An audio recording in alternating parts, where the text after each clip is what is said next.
Merci, Mme Courville. Mesdames, Messieurs, bonjour.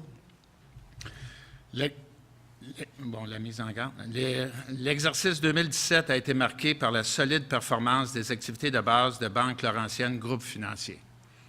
Le résultat net ajusté s'est établi à 230,7 millions de dollars ou un résultat dilué par action ajusté de 6,09 $. Le résultat net ajusté a augmenté de 23 % par rapport à l'exercice précédent et le résultat dilué par action ajusté s'est amélioré de 7 %. Le résultat par action a été affecté par une augmentation de 15 % du nombre d'actions en circulation, ainsi que par une hausse des dividendes sur actions privilégiées par rapport à l'exercice précédent. Le rendement des capitaux propres ajustés a été de 12,3 %, soit 30 points de base de plus que celui de 2016. Les résultats, comme présentés de 2017, tenaient compte d'éléments d'ajustement de 24,3 millions de dollars et comprenaient les frais liés aux fusions des succursales de la Banque et à l'intégration de CIT Canada, ainsi que les frais liés à l'acquisition de Northpoint Commercial Finance, de sorte que le résultat net s'est fixé à 206,5 millions de dollars ou 5,40 $ par action.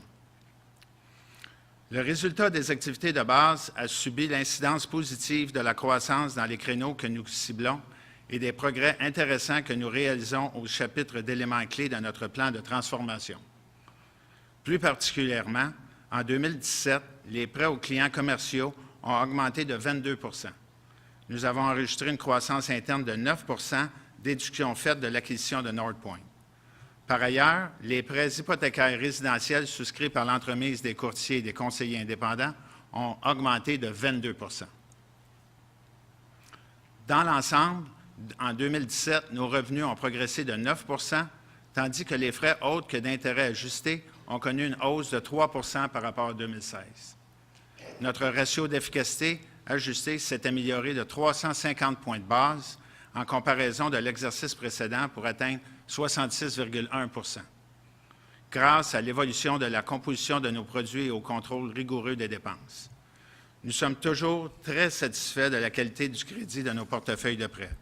En 2017, les provisions pour pertes sur créances ont augmenté de 3,7 millions en regard de 2016 pour atteindre 37 millions de dollars et tenaient compte de l'incidence favorable des examens des modèles de provision et des répercussions de l'évolution de la composition et de la croissance globale des portefeuilles de prêts. Par conséquent, le ratio des provisions pour pertes sur créances par rapport aux prêts et acceptations moyens est de seulement 11 points de base. En 2017, nous avons émis des actions ordinaires d'un capital de 240 millions de dollars à l'appui de l'acquisition de Northpoint.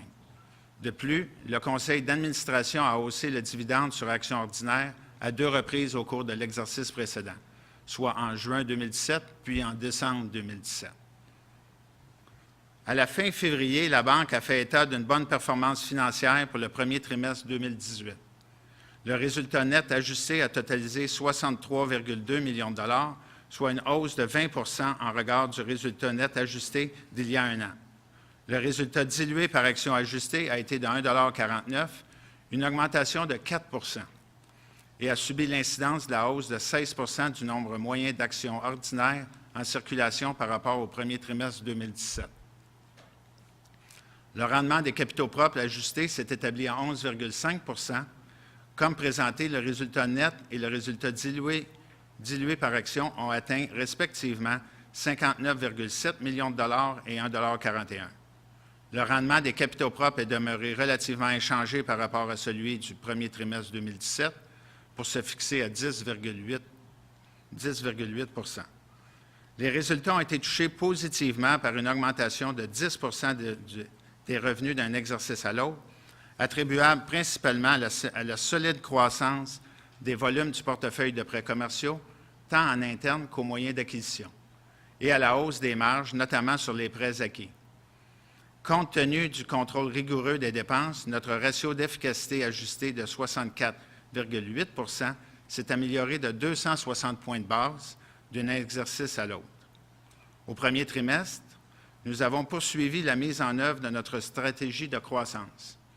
Les prêts aux clients commerciaux ont progressé de 22 % d'un exercice à l'autre et nous avons enregistré une croissance interne de 8 déduction faite de l'acquisition de Northpoint. Par ailleurs, les prêts hypothécaires résidentiels souscrits par l'entremise des courtiers et des conseillers indépendants ont augmenté de 19 en comparaison de l'exercice précédent. Les dépôts ont affiché une croissance de 10 d'un exercice à l'autre. La bonne qualité du crédit a continué de se refléter dans les pertes sur créances relativement faibles et dans le ratio de pertes sur prêts de 13 points de base. À moyen terme, nous prévoyons que le ratio de pertes augmentera graduellement au fil de l'évolution de la composition de nos activités, mais il devrait continuer de se comparer avantageusement au ratio du secteur bancaire. Nous avons pu dégager un résultat des activités de base satisfaisant tout en renforçant nos assises financières.